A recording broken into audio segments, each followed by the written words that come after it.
Hoje, nós queremos comentar uma das bem-aventuranças que está no capítulo 5, versículo 9 do Evangelho de Mateus. Bem-aventurados os pacificadores, porque eles serão chamados filhos de Deus. Mas antes de adentrarmos na bem-aventurança propriamente dita, nós nos recordamos do prefácio do livro Missionários da Luz. Prefácio ditado pelo Espírito Emmanuel a Francisco Cândido Xavier, em 13 de maio de 1945, em plena Segunda Guerra Mundial. E assim, nesse clima da guerra que desolou a Europa e alterou por completo os quadros da evolução terrestre, impondo profundas reflexões ao ser humano encarnado, em razão da truculência, da violência exibida por nações altamente civilizadas e em função da tecnologia construída para matar mulheres e crianças indefesas, dá Emmanuel o título desse prefácio: Ante os tempos novos. Ante os tempos novos, deixando claro para os encarnados que, na perspectiva espiritual, aquele momento de profunda turbulência era uma espécie de congestão, uma espécie de infecção que precisava ser tratada e que exigia do organismo social terrestre mais profundos sacrifícios em função das substâncias tóxicas ingeridas ao longo de séculos e séculos.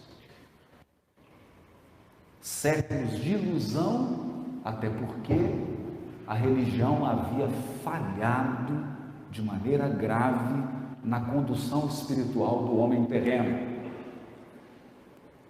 E começa Emmanuel firme, dizendo assim: enquanto a história relaciona a intervenção de fadas, referindo-se aos gênios tutelares, aos palácios ocultos e às maravilhas da floresta desconhecida, as crianças escutam atentas, estampando alegria e interesse no semblante feliz.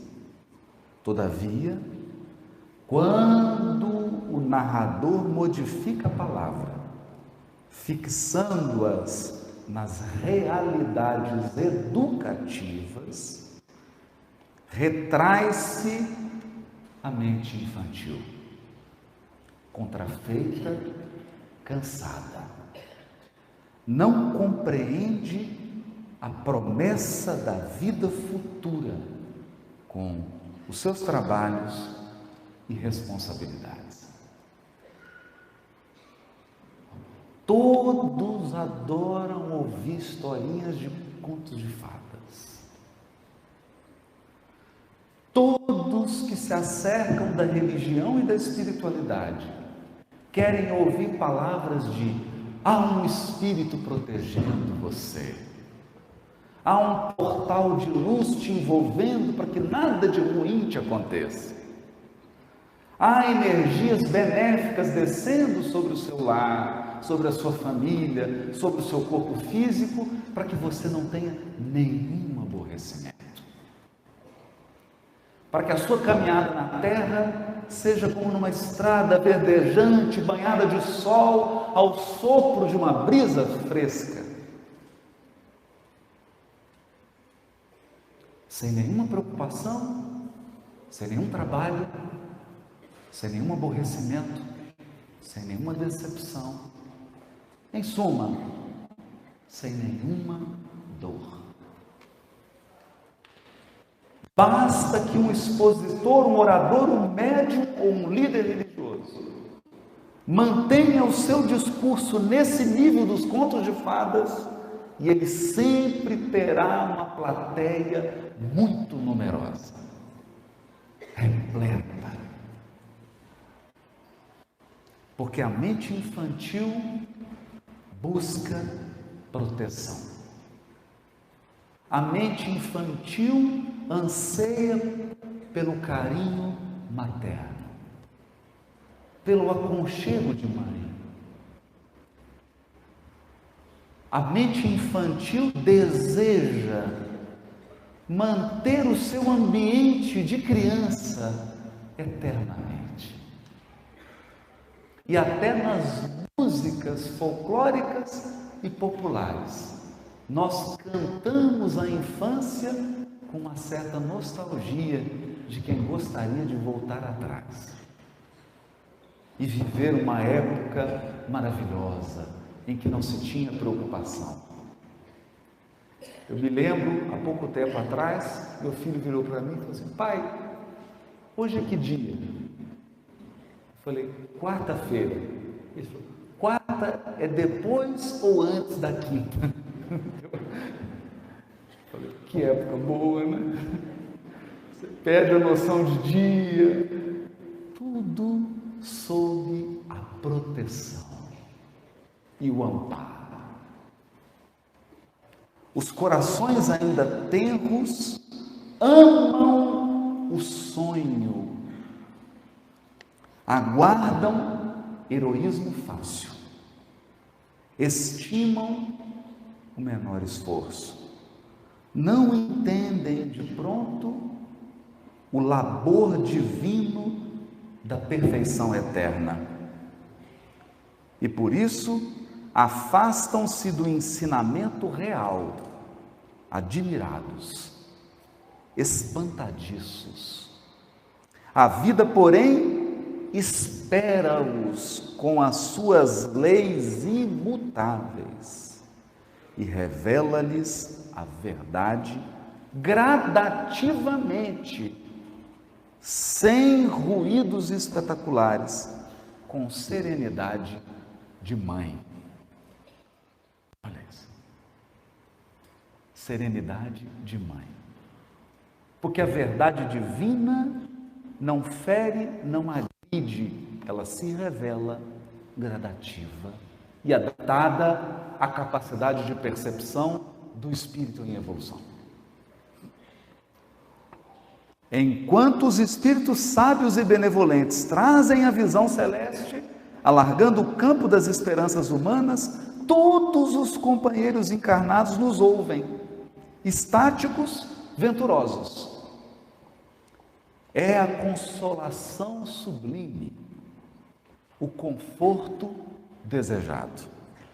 Congregam-se os corações para receber as mensagens do céu, mas se os emissários do plano superior revelam alguns ângulos da vida espiritual, falando-lhes do trabalho, do esforço próprio, da responsabilidade pessoal, da luta edificante, do estudo necessário, do autoaperfeiçoamento, eles não ocultam a desagradável impressão.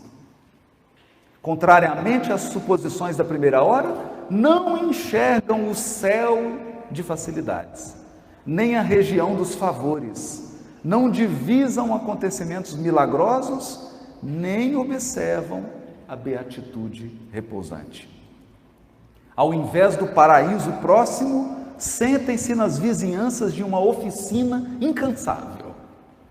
Oficina incansável, onde o trabalhador não se elevará pela mão beijada do protecionismo, e sim à custa de si mesmo, para que a própria consciência, a vitória ou a derrota.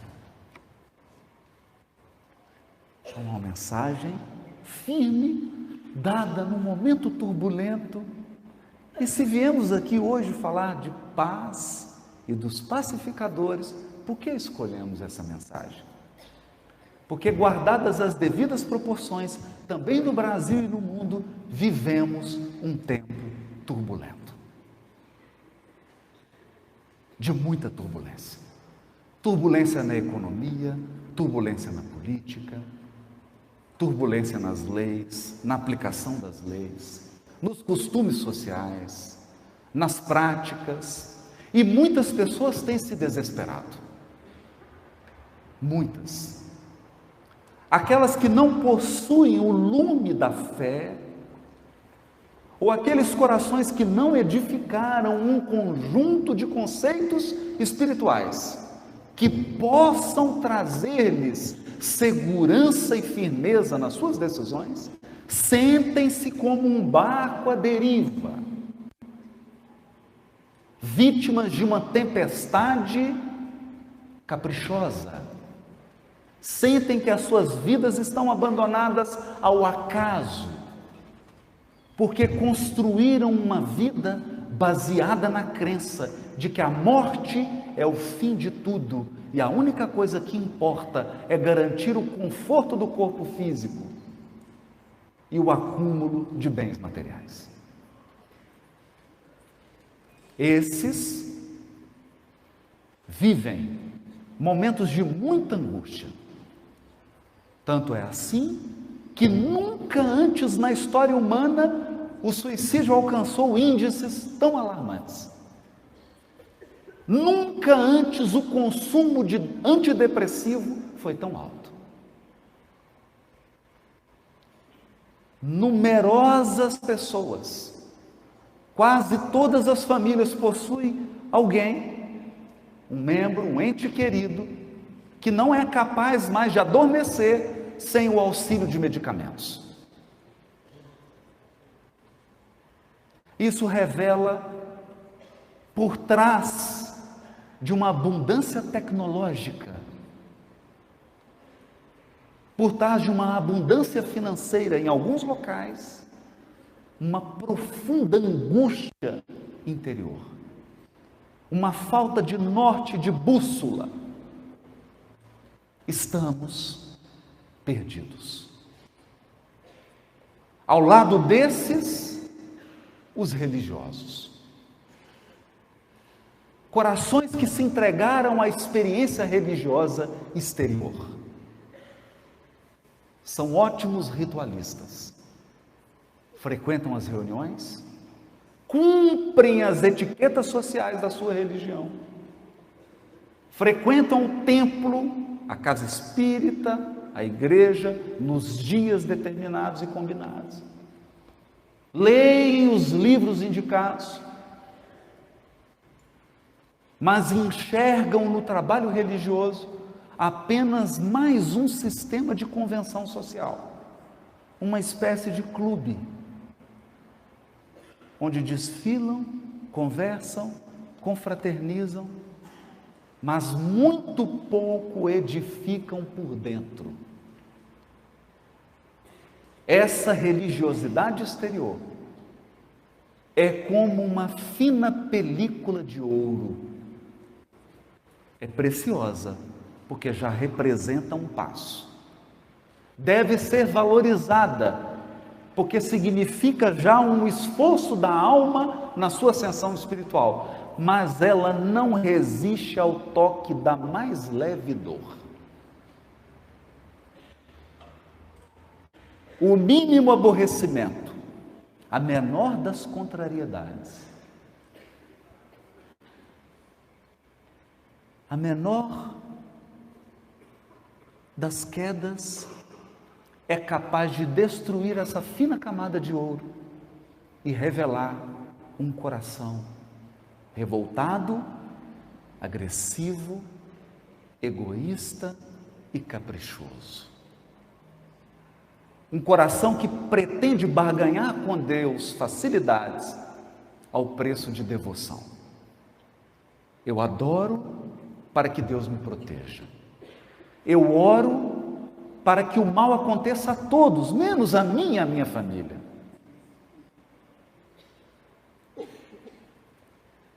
E especialmente nesse momento turbulento, e especialmente nessa época em que o movimento espírita tem apresentado um crescimento extraordinário, nós começamos a perceber na família espírita essa mesma espécie de religiosidade, que é uma fina camada de ouro. Basta uma leve notícia de uma crise política e as redes sociais se enchem de manifestações de ódio, de sectarismo, de espíritas. Basta uma crise econômica para que espíritas abandonem sua fé em busca de alguma promessa concreta de bem-estar material, feita por alguma pessoa humana que se intitula Salvador da Pátria.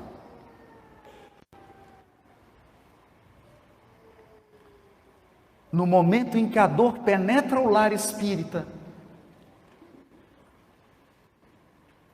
surge um momento desafiador, em que muitos de nós e muitos dos nossos familiares se desiludem, acreditando que o Espiritismo não é o Consolador.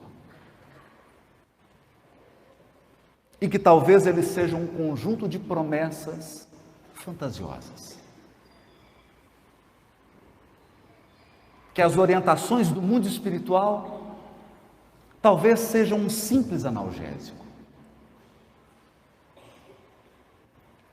É nesse momento, que precisamos resgatar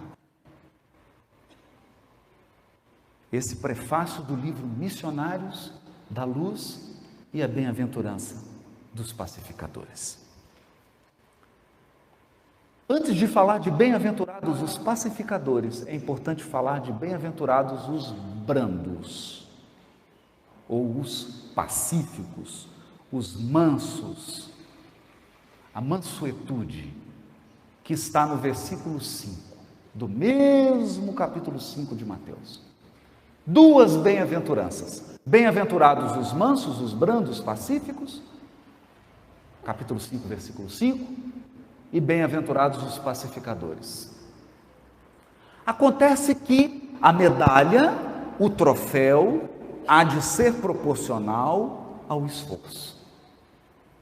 E aqui nós precisamos reconhecer que o troféu dado por Jesus ao brando é um. O troféu dado ao pacificador é mais sublime e mais valioso.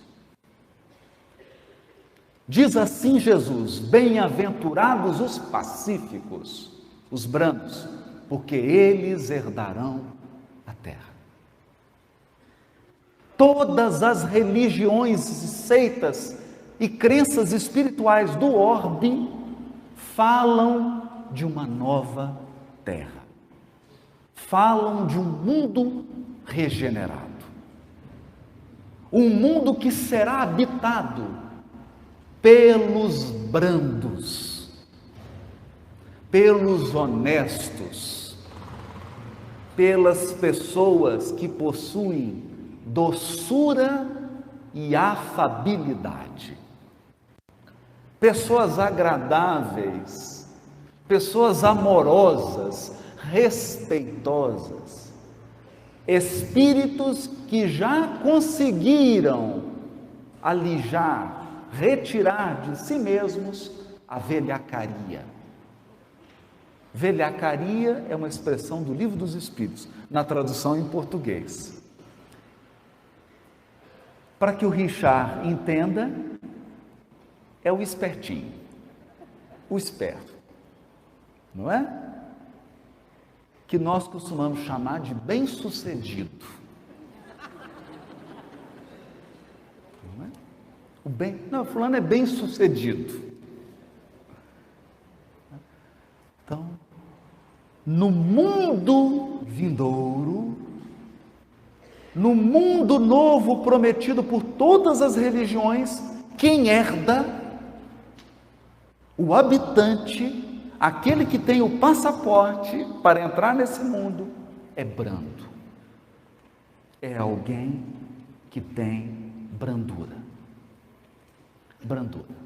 Então vocês imaginem um trânsito em Belo Horizonte em que somente os brandos dirigem veículos.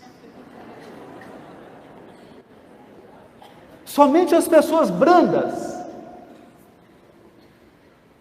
Então você vai passando, a pessoa para e fala, por favor. Não é?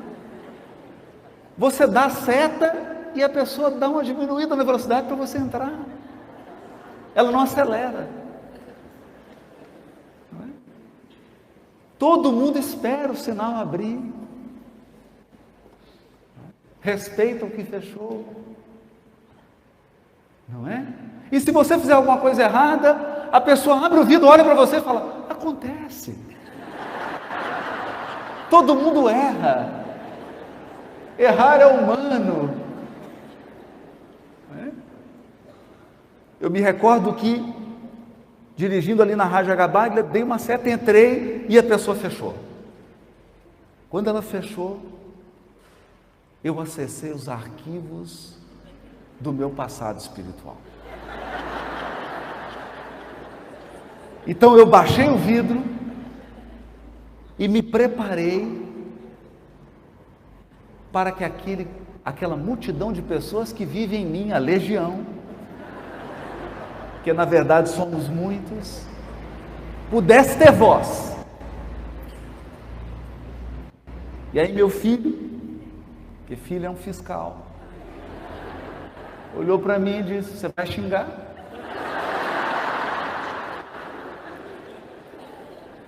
Está nervoso? Eu olhei, pensei, agora eu estou com um problema sério. Disse assim, eu estou querendo. E se for uma pessoa que assiste as suas palestras?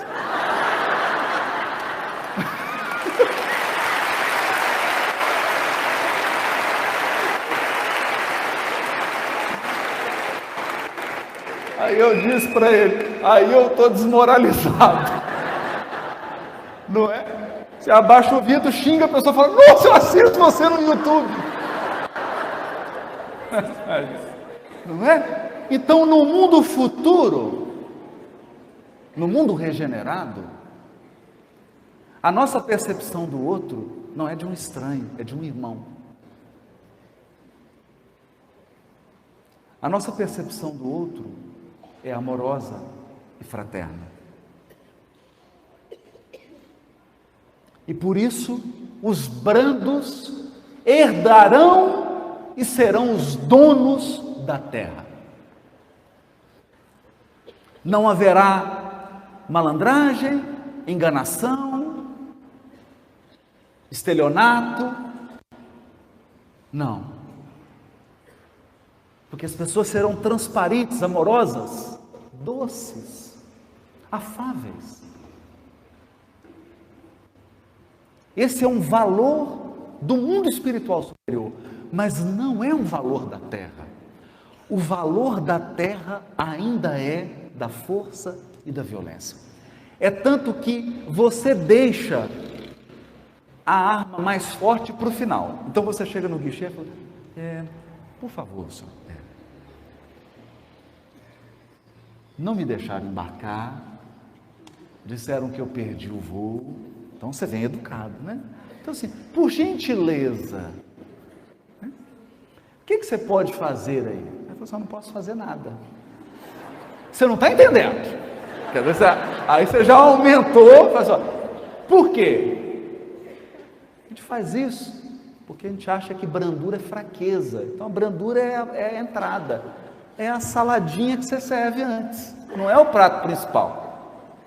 Então você vai reservando. Aí a pessoa fala, mas realmente não tem jeito. Chama o gerente agora. Aí você já começa a falar alto. Né? Porque no grito, na força, na grosseria, nós acreditamos que vamos resolver. É natural isso.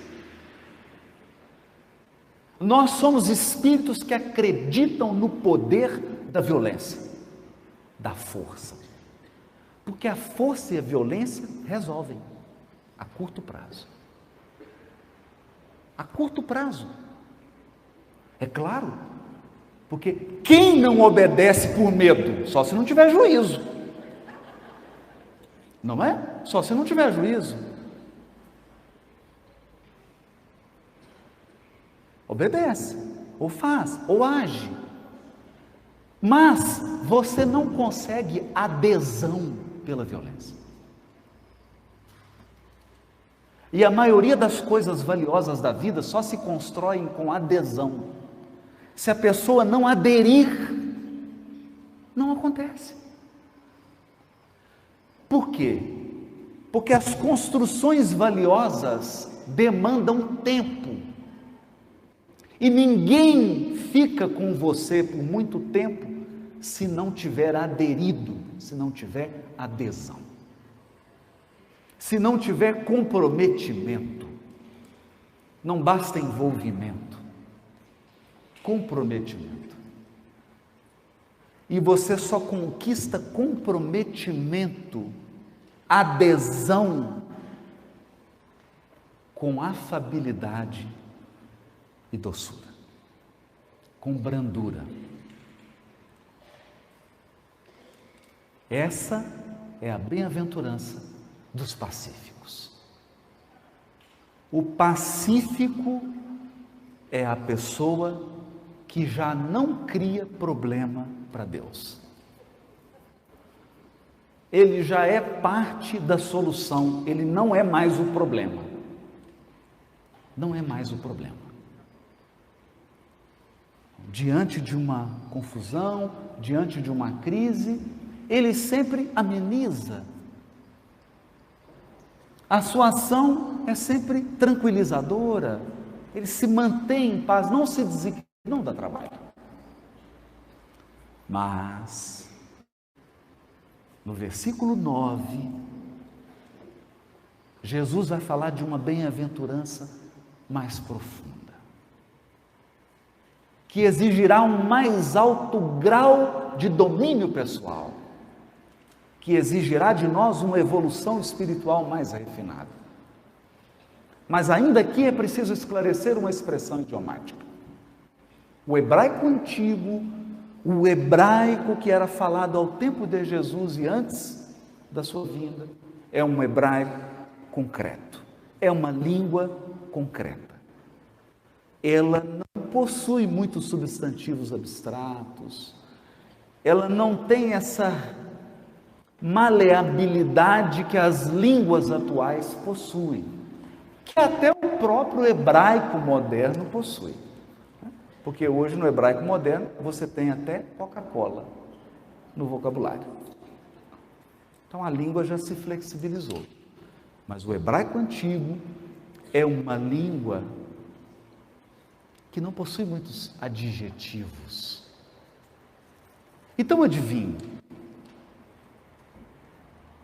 se você vai dizer em hebraico antigo, se você estivesse aqui conversando com Moisés e você quisesse dizer para ele assim: você, Moisés, é um espírito iluminado. Como é que fala iluminado em hebraico? Não fala. Né? Você tem que falar filho da luz.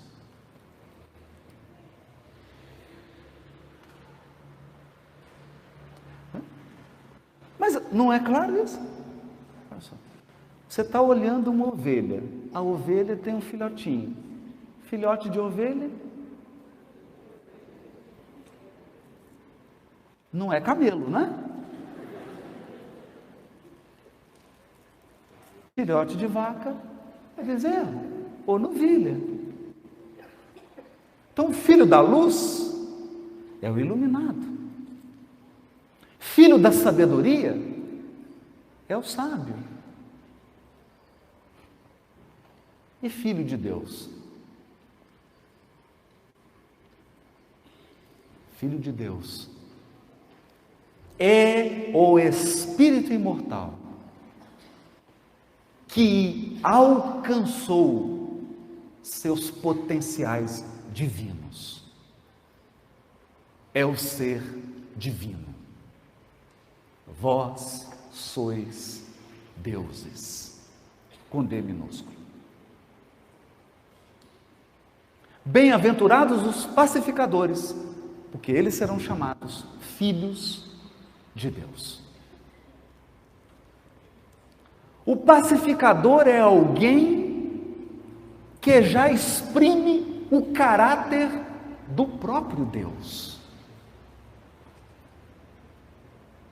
Ele já alcançou seus potenciais mais elevados. A sua ação, a sua conduta, a sua atitude, sua fala, seus pensamentos, seus sentimentos são expressões do próprio Deus, com o qual ele está em comunhão, em sintonia, em profunda ligação. Como diz Emmanuel no capítulo 30 do livro Fonte Viva, porque também nós, os espíritos imortais, trazemos o gene da divindade. Também nós, os espíritos imortais, trazemos o gene da divindade. Estamos em Deus, tanto quanto Deus está em nós.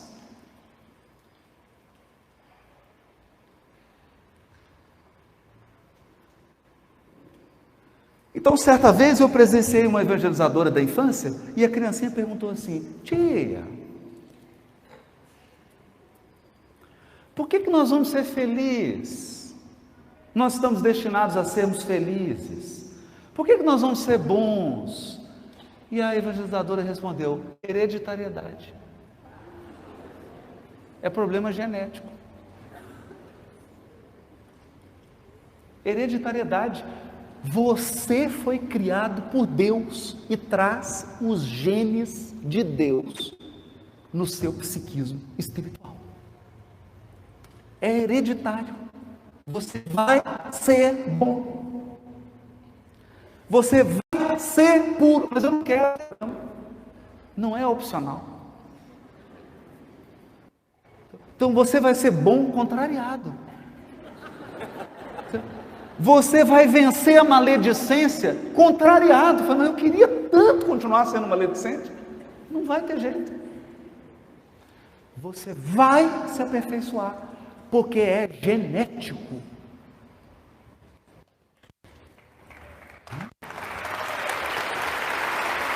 Por isso,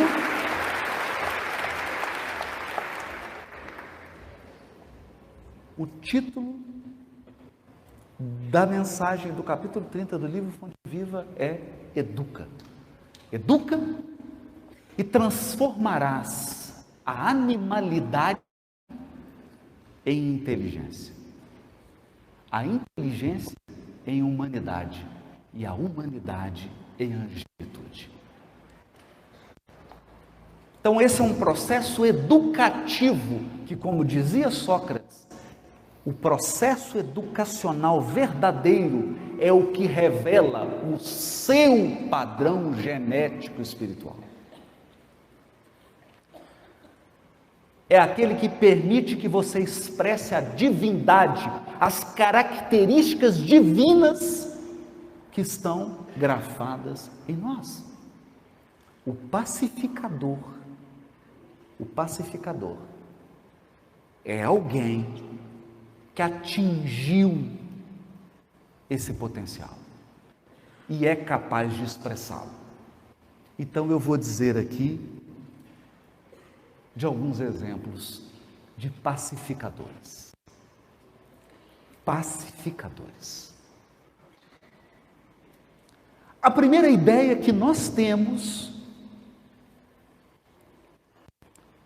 é que o pacificador, nós temos essa imagem. Aliás, gente, nós imaginamos que os anjos estão em alguma instância hidromineral do mundo espiritual com águas quentes, termas. Não é? Então a gente imagina um anjo conversando com outro: o que nós vamos fazer agora? Vamos para Hidro. Não é?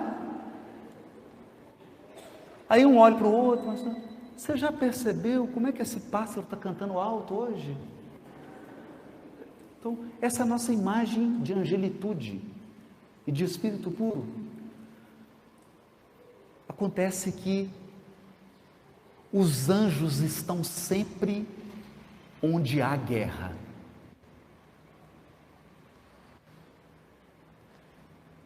Os anjos estão sempre onde há maldade.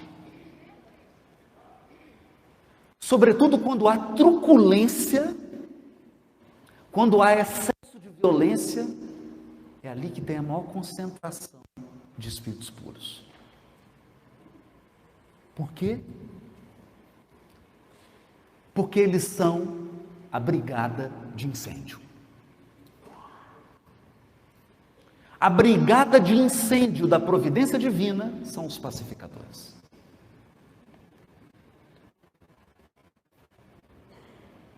O pacificador é um especialista em conflito. Especialista em conflito.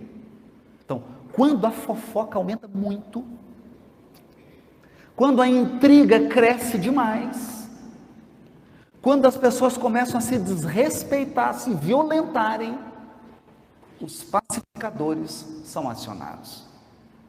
Por quê? Porque eles têm uma profunda habilidade em lidar com a maldade e com o conflito. Mas com um detalhe: eles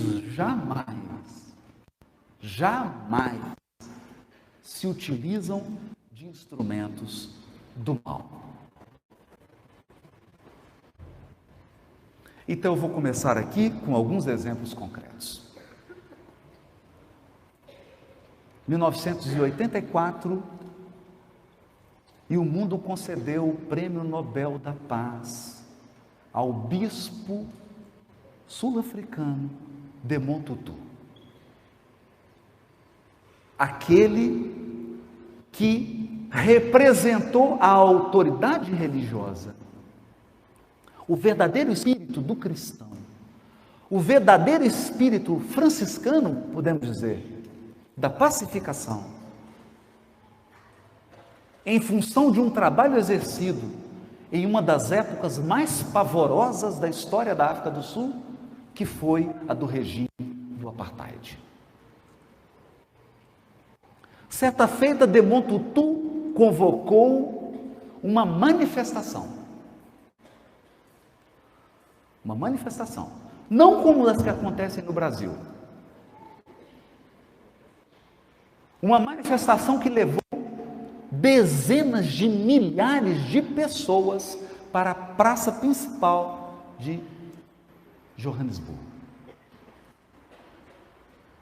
E então, o regime do apartheid, acreditando que aquele líder religioso iria promover uma baderna, cercou a praça e colocou no meio da multidão soldados fortemente armados e dispostos a matarem.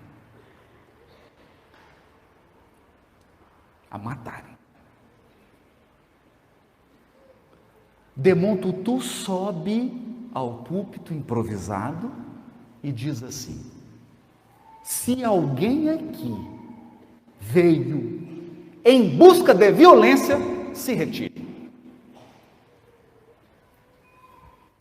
Essa é uma manifestação pacífica, honrada, digna de um verdadeiro cristão. Já começou assim. Aí esvaziou um pouquinho o movimento, né? Algumas pessoas saíram. Não haverá um ato de violência. Nós não viemos aqui desobedecer as leis. Não viemos aqui criar desordem. Então, soldados, fiquem em paz. Fiquem tranquilos. Mas eu quero dar um recado para vocês. Milhares de soldados, ele disse assim: vocês já perderam. Percebe? Os soldados arregalaram os olhos e falaram: esse homem ficou louco. Porque a gente confunde ser bondoso com ser bonzinho. O bonzinho é uma pessoa injusta, que protege algumas em detrimento das outras. O bonzinho geralmente fere a lei para dar um jeitinho de resolver mais rápido. O bondoso, não. Porque o bondoso é uma pessoa justa. O bondoso é uma pessoa que respeita a lei divina. O bondoso é uma pessoa ética e moral.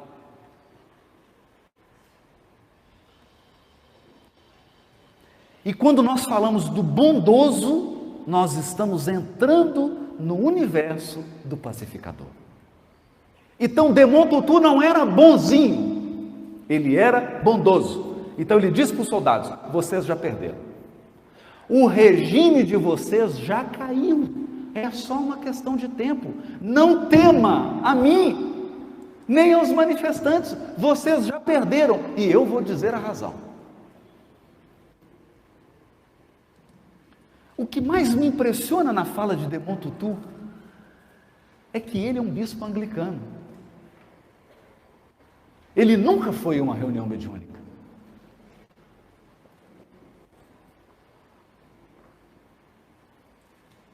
Ele nunca leu Nosso Lar,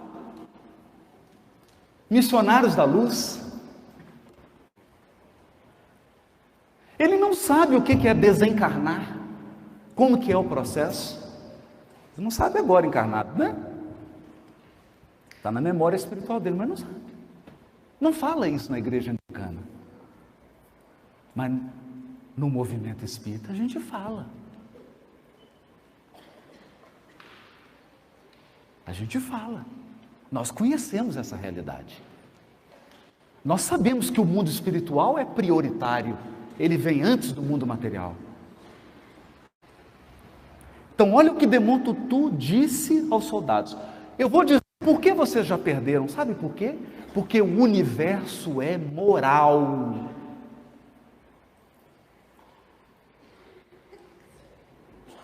O universo exibe o caráter do próprio Deus. O universo é moral.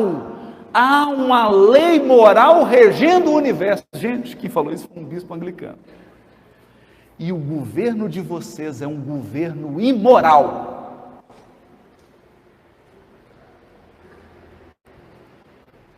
Como o regime do apartheid e todo preconceito de cor é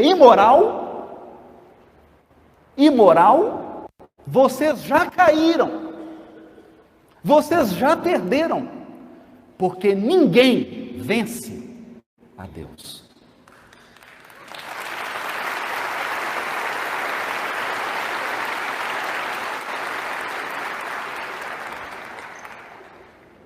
Esse é o pacificador. A passeata acabou, sem nenhum gesto de violência. As pessoas saíram com dignidade, com respeito, com educação, voltaram para os seus lares. Pouco tempo depois, o regime do apartheid ruiu. Ruiu. Por quê? Porque nós também já ouvimos isso, não da boca de Desmond Tutu, mas da boca de Emmanuel. O mal como expressão da criatura, é sempre temporário e limitado em suas manifestações. Só o bem, que é a característica do Criador, é eterno e ilimitado. Nós não acreditamos nisso.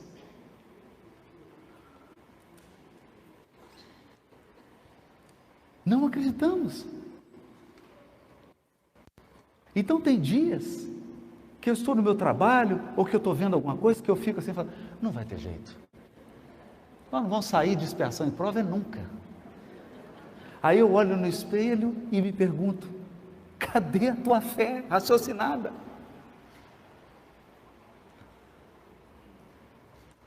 Cadê sua fé raciocinada? Somente o bem, expressão do Criador, é eterno, imutável e ilimitado. O regime acabou, Nelson Mandela foi libertado, conduzido à presidência da África do Sul, e ele chama Desmond Tutu para ser o seu ministro. Mas esse ministério era muito curioso. Era uma espécie de ministério da justiça.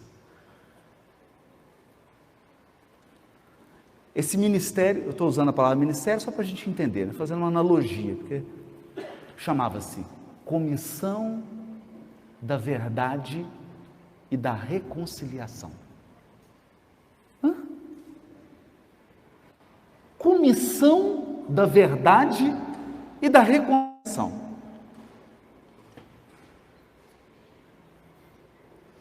O que costuma acontecer com o ser humano?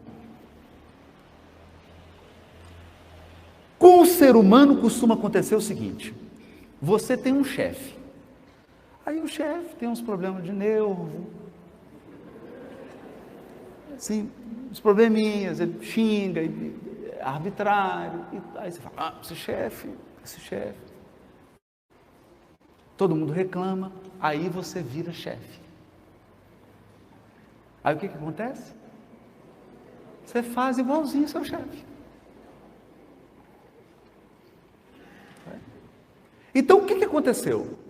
A África do Sul era dominada por pessoas de pele clara, que dominava pessoas de pele mais escura.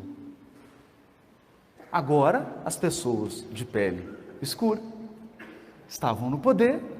O que você espera? O troco. O troco. Porque a gente adora aplaudir quem dá o troco. Nós somos uma sociedade que cria pessoas violentas e pessoas vingativas.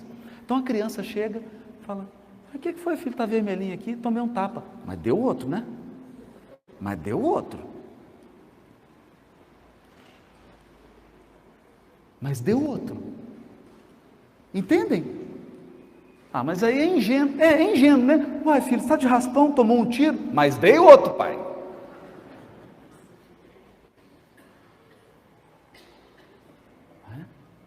Então, quando Nelson Mandela assume a presidência da África do Sul, quem está na cerimônia de posse? Na cerimônia de posse, ao lado de Nelson Mandela, o carcereiro. O homem de pele branca, que vigiava a cela de Nelson Mandela, foi convidado para estar ao lado dele na posse.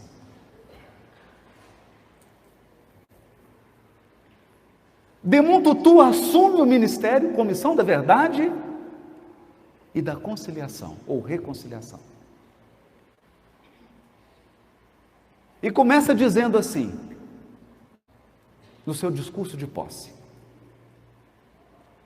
se nós implantarmos na África do Sul, olho por olho, dente por dente, seremos uma nação de cegos e banguelos. Cegos e banguelos. Porque o regime do apartheid deixou miséria, violência e dor. Injustiça, ódio, homicídio, estupro, toda espécie de truculência de que um ser humano é capaz. E ainda tem gente que acredita no diabo. E precisa. Precisa de diabo.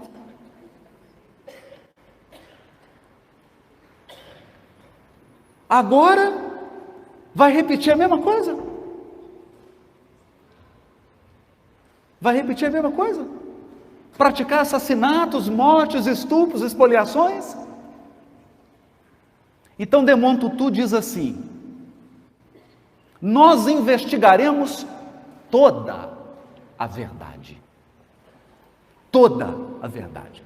Todos os crimes do apartheid serão investigados e todos os responsáveis serão identificados, porque a lei divina é de responsabilidade. Responsabilidade. Mas nós não estamos acostumados com isso. Nós estamos acostumados com quem é o culpado. Então, quebrou isso. Quem que é o culpado? Fulano. Cadê fulano? Está nos Estados Unidos trabalhando. Ah, então tá bom. Entende? Porque se a pergunta é, quebrou, quem que é o responsável? O responsável sou eu. O responsável por quê? Por arrumar. A lei de causa e efeito é uma lei de responsabilidade. Uma pergunta, quem que é o culpado? Eu pergunto assim, quem que é o responsável? Aí você fala assim, sou eu. Filho, então volta. Não é? Eles olham assim e falam assim, quem que adulterou essa Bíblia aqui? Eu. Então volta, filho, traduz.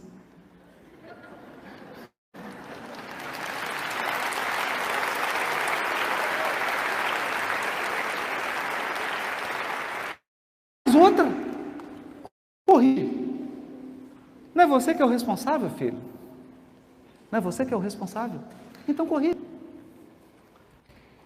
E comissão da reconciliação? Na prática foi o seguinte, identificou-se todos aqueles que se desviaram, inclusive, da normalidade, porque em todo regime tem aqueles que abusam e cometem crimes sob o manto da legalidade. Então identificou-se todos e colocava a família ou as vítimas, a família das vítimas, ou as vítimas, de frente do causador do problema.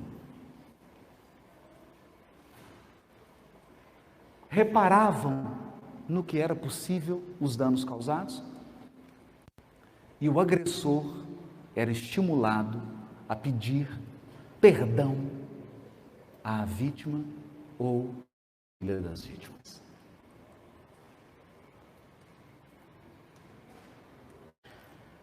Mas, meu Deus, que loucura, mas por que isso? Por quê? Sabe por quê? Porque eles eram vizinhos. Que eles moravam na mesma cidade,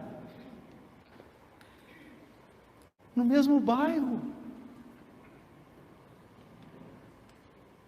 E era preciso pacificar a África do Sul. Por conta desse projeto, que fez o que pôde, é claro. Desmond Tutu ganhou o Prêmio Nobel da Paz. Ele é, portanto, um pacificador. Então, se você acha que o pacificador é alguém que fica sentado no sofá, com uma pipoca, assistindo Netflix e orando pela paz do mundo,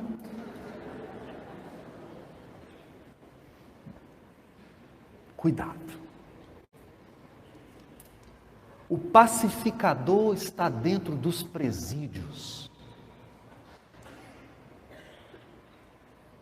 O pacificador está na cena do crime. O pacificador está no meio do conflito, do ódio, da maldade, da intriga, porque ele é um filho de Deus. Ele é da brigada de incêndio da providência divina.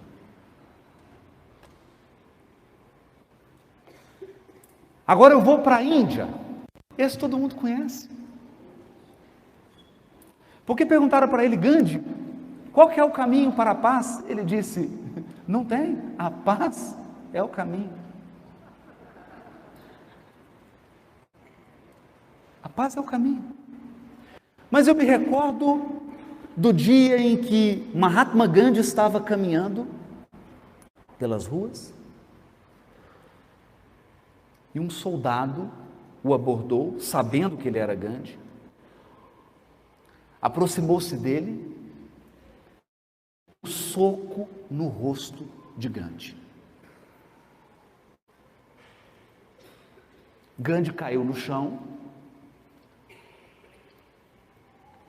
ajustou suas vestes, levantou-se. O soldado deu outro soco, derrubou novamente no chão.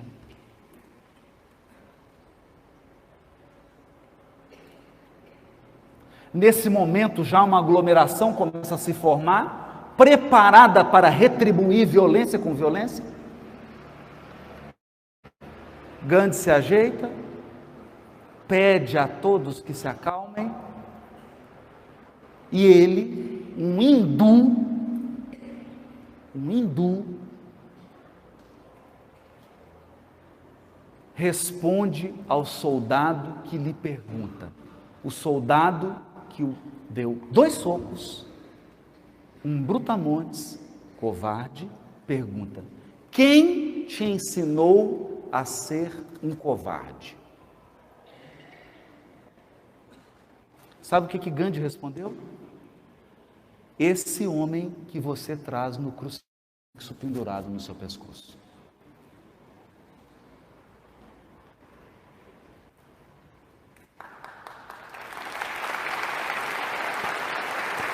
Acontece que nós sabemos. Um espírito moralmente superior possui um magnetismo irresistível. O soldado olhou para o crucifixo, ele que era cristão e estava agredindo um seguidor de Jesus, esmurrando,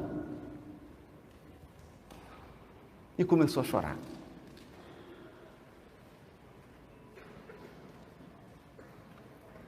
Gandhi é um pacificador.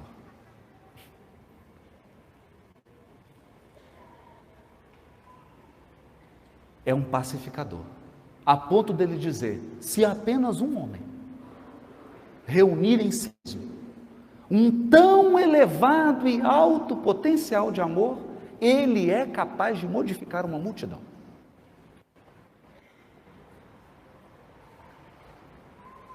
Uma multidão.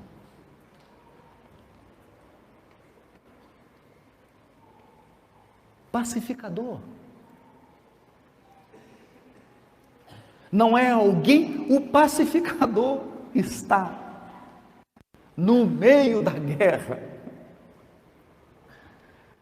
E é agora, para fechar a nossa reflexão, homenageando o nosso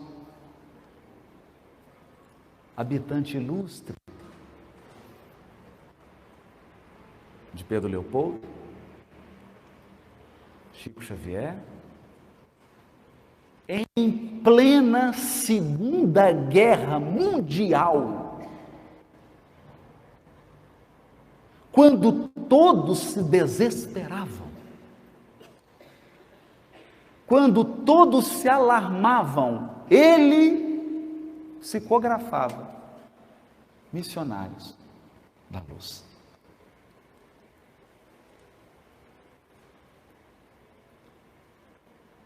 E eu pergunto: missionários da luz está na minha mão, cadê a guerra? Passou. Passou.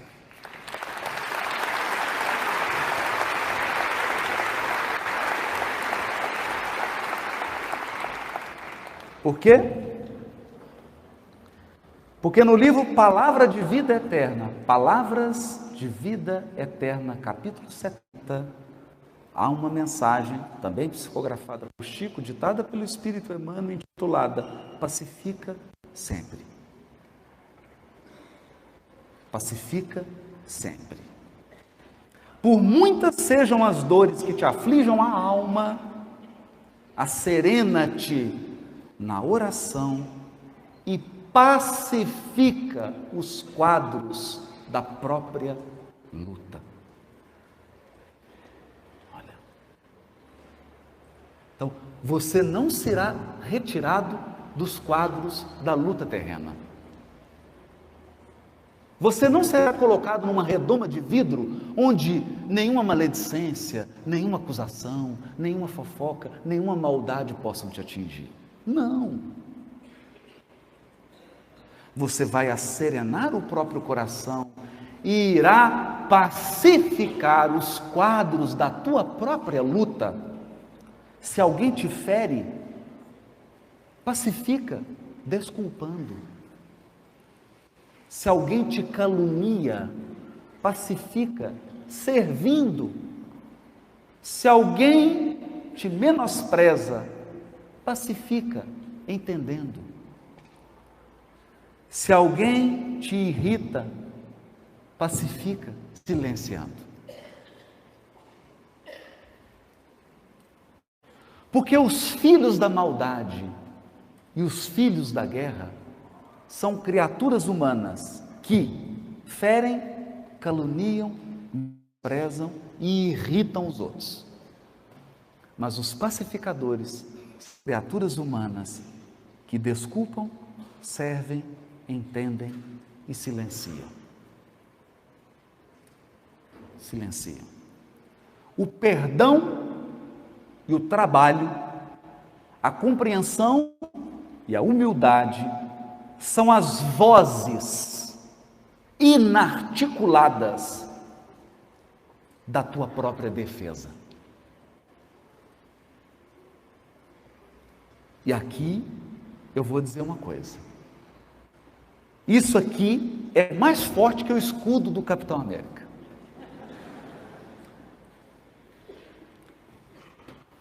Perdão, trabalho, compreensão e humildade. Essa é a defesa do pacificador. A defesa do pacificador. Golpes e golpes são feridas e mais feridas. Eu dou um golpe, você me dá um golpe, eu te dou outro golpe, você me dá outro golpe. Golpe, golpe, golpe, mas por trás de um golpe há sempre uma ferida. Você me golpeia, eu te golpeio, dois feridos. Eu te golpeio, seu parente me golpeia, eu golpeio seu parente, três feridos.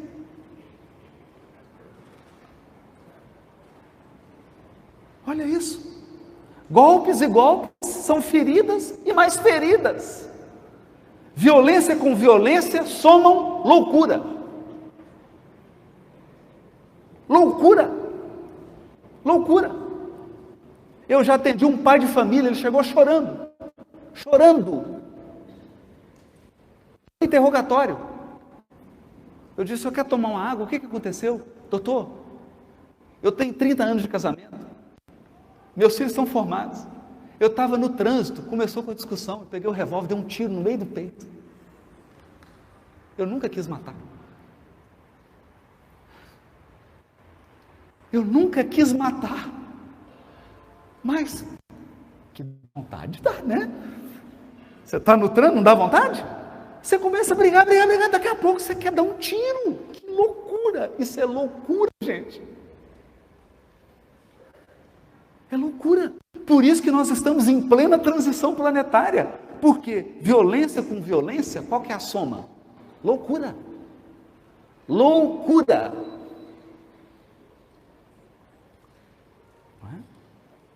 Não ergas o braço para bater, nem abras o verbo para humilhar.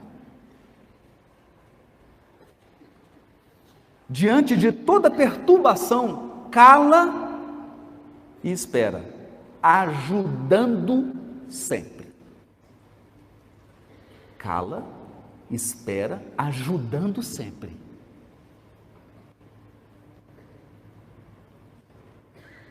Porque no meio da tempestade não é hora de tomar providência. Meio de tempestade é hora de recolher-se e proteger-se.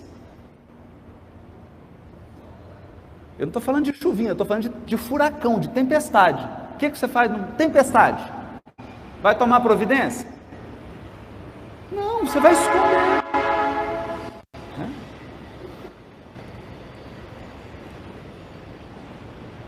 O tempo sazona o fruto verde.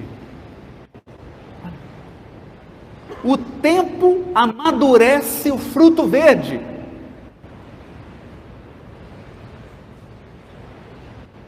Altera a feição do charco.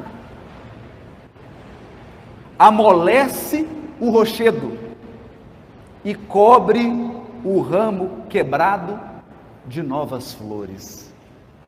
O tempo. O tempo. O tempo. É tão bonito. Vamos fazer uma homenagem, né, ao nosso amigo Richard. É tão bonito. O inverno vem assim na Europa, né? Fica tudo sem flor, sem folha, seco. Parece que a vida da natureza foi embora. Até os rios ficam geleiras e você fala, acabou. Daqui a pouco vem a primavera e tudo aquilo se enche de vida e você se pergunta, de onde veio tanta vida? Né? Censura é clima de fel, azedume é princípio de maldição. Onde estiveres, pacifica. Seja qual, pacifica. E perceberás, por fim, que a paz do mundo é dom de Deus, começando de ti. Muito obrigado, um abraço para todos.